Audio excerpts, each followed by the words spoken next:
everybody, and welcome back to the channel. Mortal Kombat and Injustice are games known for their guest characters. Characters like the Terminator and Jason Voorhees in Mortal Kombat, as well as Hellboy and the Teenage Mutant Ninja Turtles in Injustice 2, are legendary additions to fantastic fighting games. So when a new game is announced, the guest characters are always the most interesting topic. So with Injustice 3 likely around the corner, I wanted to cover my thoughts on them here. I won't be including Mortal Kombat guests here because they are guaranteed, and the general consensus is that Kitana and Johnny Cage are the likely characters to be coming in as far as the most popular remaining characters from those rosters. And secondly, I won't include anything R-rated or from Disney. Firstly, I have nothing R-rated simply because this is a teen fighting game franchise and not in for mature, and because those fighters would likely fit better into Mortal Kombat anyways. So someone like Homelander won't be on the list because he's already a guest in Mortal Kombat 1. And secondly, nothing from Disney because this is a DC fighting game, so clearly they wouldn't play well with each other. This also includes Pixar, Marvel, and Star Wars characters. The other requirement is that the character has to be human-sized and shaped, because in modern games, NetherRealm doesn't like to include massive characters like Godzilla or animals. They can have large character models like Shao Kahn, but that's about as big as they go. So let's start out with the most requested or likely characters. These are the characters who I generally see brought up as potential guests for Injustice 3. I think they're the most likely considering their history. First we have The Mask. I think this is the most likely character of all. To this point, all Injustice guest characters have either been Mortal Kombat characters or comic book characters. I think that another one in The Mask is a good idea. He hails from the Dark Horse Comics line, same as Hellboy, so obviously they have a good reason to include him. He'd be interesting in a fighting game as he can use so many different weapons from guns, hammers, and anvils. He's like a living cartoon character, which is something that's not been done yet in a fighting game. The next one is Invincible. I see this as a likely option as the Invincible show has become very popular in recent years, so much so that Omni-Man was included in Mortal Kombat 1. So I think that including his less violent son in Injustice 3 would be pretty cool.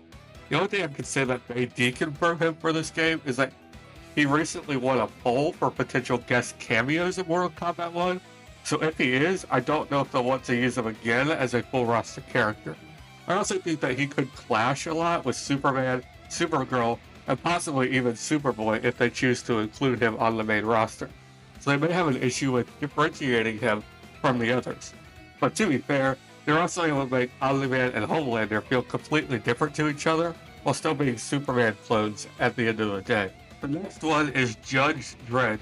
I really don't know much about this guy. He hails from the British comics of 2000 AD, but really, I just look at what he can do. I feel like he just seems like a weaker version of Peacemaker, who's already in Mortal Kombat 1, just without the helmet and his evil. Looking into this character, all he has as weapons are his motorcycle and his gun, the Lawgiver. Shoot different bullets like fire and ricochet bullets, which is exactly what Deadshot did in the last game. And nobody liked him, so I don't think anyone wants to go through that again. But to be fair, NetherRealm does a great job of making each fighter feel different, so I am sure they can find something useful out of his moveset. Next is He-Man. This is another one where I'm on the fence on it. On one hand, he is one of the only characters to cross over with the actual Injustice Comics line, and who fit with the tone of the game. But we're about to get Conan the Barbarian in Mortal Kombat 1 as a recording of this video, so I don't know how similar they'd be to each other. Again, I know nothing about this character, but I still think he's very likely. And the last character I have in this section are the Power Rangers. After the Teenage Mutant Ninja Turtles were introduced to Injustice 2, and they were able to seamlessly include all 4 turtles in the moveset, I think that everyone immediately went, dude, use the Power Rangers. I think this is likely that this will happen. Using gear pieces to switch out which color Ranger you would use would be a good way to include them all. Once again, I know nothing about these characters, so I can't speak on a potential moveset, but I think they fit the tone of the Injustice world pretty well. Next we have the unlikely characters. These are characters that I think would fit the tone of the game well and have great movesets within it, but for one reason or another, I don't think they'd make it into this game. First on that list, we have Rocky Balboa. He could be an interesting character because he can use his boxing and the use of workout equipment in his fighting style. This is a type of fighting style that really hasn't been seen in a traditional fighting game before. Little Mac fights a lot like this in Smash, but this is a platform fighter. The reason I don't think that this would be in the game, however, is that if you put it in the game, you have to get Sylvester Stallone's voice and likeness. The reason this is a problem is that the Injustice series, for as good as it is not very mainstream, meaning that it's not known well enough to get things like commercials and tons of merch about it. So I don't think that it would have the budget to be able to pay him for that. On top of that, I don't know how much he'd even want to do it. He did it for Mortal Kombat 11 when he played Rambo, but that game had a much higher budget compared to this. I also think that you could even include some of the other fighters from that universe, like Apollo and Adonis Creed, or maybe even Drago. Next is Megamind. This is a superhero and villain fighting game, so why not include a supervillain from DreamWorks? I think that Megamind would be a good choice. He has tons of gadgets like his dehydration gun, jetpack, and mech suit. The only reason I can see him not getting in the game is because he is typically marketed towards children, and while that movie would be at least 15 years old by the time this game comes out, meaning that most of the people who remember him are grown up enough to play this game, I still don't think he'd make it in for that reason. He's definitely suited more for a DreamWorks platform fighter. From one bald baddie to another, Felonious Gru would make a great fighter in this game. With a history of villainy and weaponry spanning nearly 15 years and 6 movies, he has more than enough fighting prowess and gadgets to fight in the DC universe. But again, I don't think it will happen because even more so than Megamind, Gru has always been marketed towards children.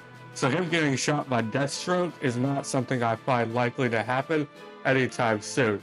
It's also one of those picks that I think some people would get upset for, even if his gameplay would be spectacular. Next is Dominic Toretto. With Fast and the Furious being as big of a franchise as it is, I think that the main character, Dominic Toretto, had a good chance of making it into this game. He could use multiple different tools and car parts to attack the opponent. His super move could be him throwing the opponent onto a city street to get run over by the beginning of a drag race. Dominic and his actor Vin Diesel are so tightly connected that even in a low-budget Netflix kids show, Dom is still played by Vin Diesel in the few moments of screen time he has. And same as Stallone, I don't think that this game would have the budget to get him for this role. Ethan Hunt. The Mission Impossible series is one that has been seen as the height of action in movies. And with that comes an equally awesome character in Ethan Hunt. He'd be a great character in this game, playing like a mixture of John Wick and Sonya. He could use his many gadgets like the masks and grappling hooks. The only reason I don't think that he would be in here is because, same as Dominic, the character and actor of Tom Cruise are so tightly connected that you can't put him in this game without his voice and likeness. Which would be particularly difficult because Tom Cruise has never given his likeness or voice in any video game before. Not even Fortnite has him in there, which is probably the best game he could fit into. As for Ethan Hunt, the character, only thing he has ever appeared in as far as video games go is LEGO Dimensions. Tom's voice and likeness was not needed for that game because the characters look nothing like the real-life counterparts because it is LEGO, and LEGO usually mimics their voices all the time in those games anyways. Whether you need his actual voice or not is debatable, as Homelander isn't voiced by Anthony Starr in Mortal Kombat 1, it still sounds very good for the clips I've seen from the boys. The face work, on the other hand, is much more important, as it's a very highly detailed and realistic looking game. If this was something like Multiverses, where they are cartoon characters, then you wouldn't need facial scans because it isn't realistic at all. Beetlejuice. Now here is the most likely character on the list, because Beetlejuice 2 just killed it at the box office, and he is owned by Warner Brothers, who makes these games, so there would be no deal that would need to be struck to acquire him. But his moveset is where the problem lies, because as cool as he is, I think that his playstyle will be very close to the masks. They could absolutely differentiate the two, but he's basically a living cartoon, just with a little more spookiness thrown in there. So between him or the mask, I really think they'd go with the mask over him. Plus, you would need some good likeness of Michael Keaton in the costume. I think that is something that he really wouldn't be interested in doing. Optimus Prime. Now, I've heard a few mentions of Optimus or Bumblebee in Justice 3 guest characters discussions. I just don't think that this will happen for the obvious reason. They're too big.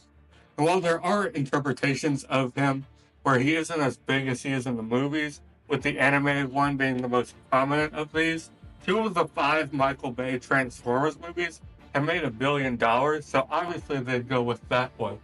I'm sure you could find some dumb way to explain them shrinking him down to a Shao Kahn level of height. It would just look awkward if he is anything but normal sized, however. Spy Kids. I thought about including someone from Spy Kids in this roster because it's a franchise that most of the people who play these games now grew up with, so having a guest character from that generation would be cool. But obviously, they are children, so them getting beat up by the Joker is not likely at all.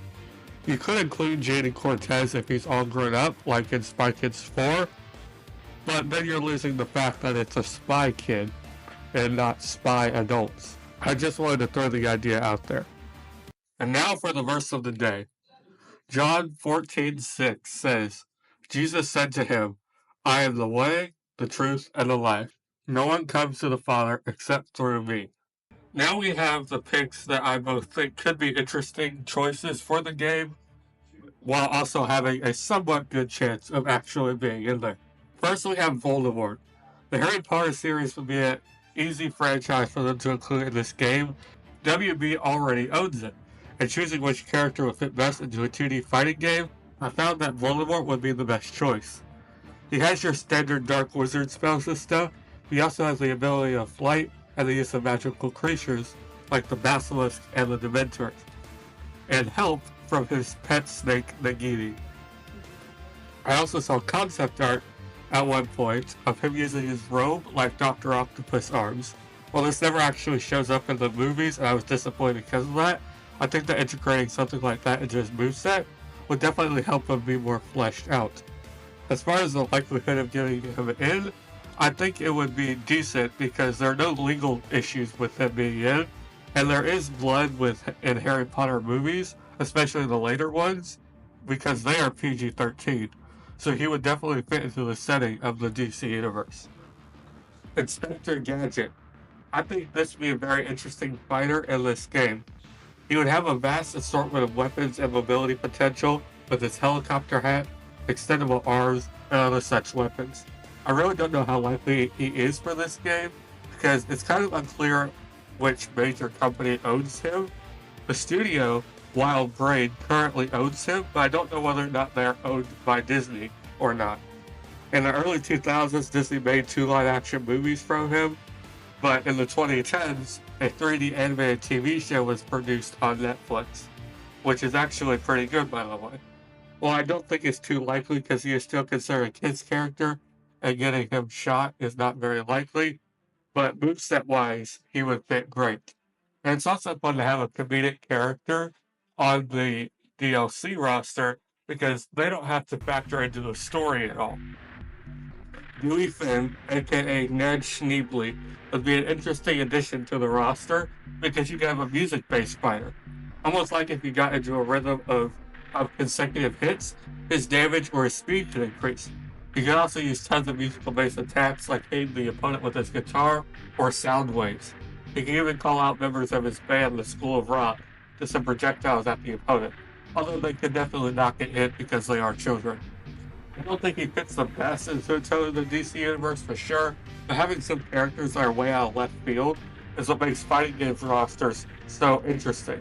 And you know a lot of people would be drawn in by this character in a fighting game just to see how he plays. The School of Rock movie is owned by Paramount, who also owns the Ninja Turtles, who were in the last game. So it's not too much of a stretch to say that they can use him in the game as far as a licensing standpoint goes. Colt Seavers from the 2024 movie The Fall Guy would be a very interesting fighter in this game because he plays similar to stunt double Johnny Cage from Mortal Kombat 11, but instead of calling out stunt doubles, he would be the stunt double.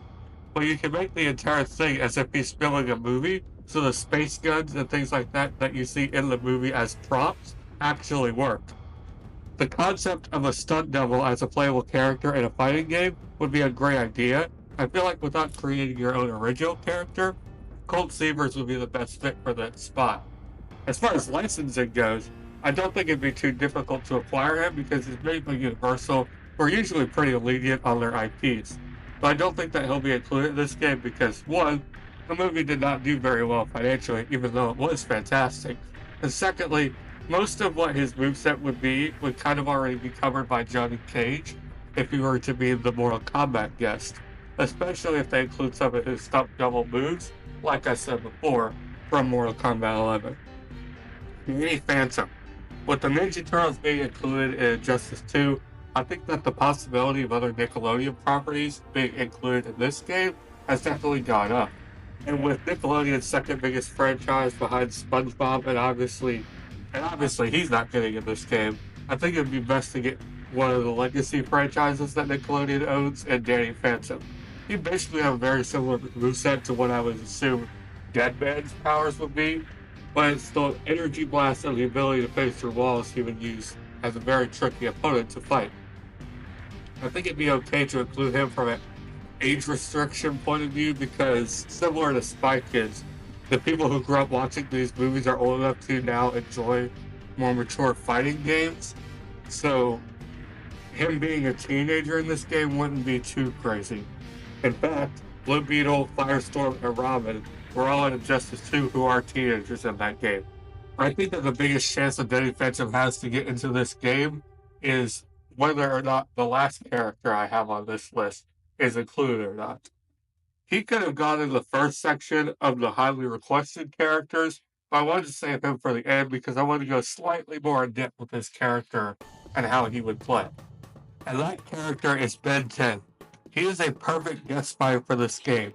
Not only could he take the similar approach of the TMNT with how they switch between each other, but he could have the same moveset of so many different aliens.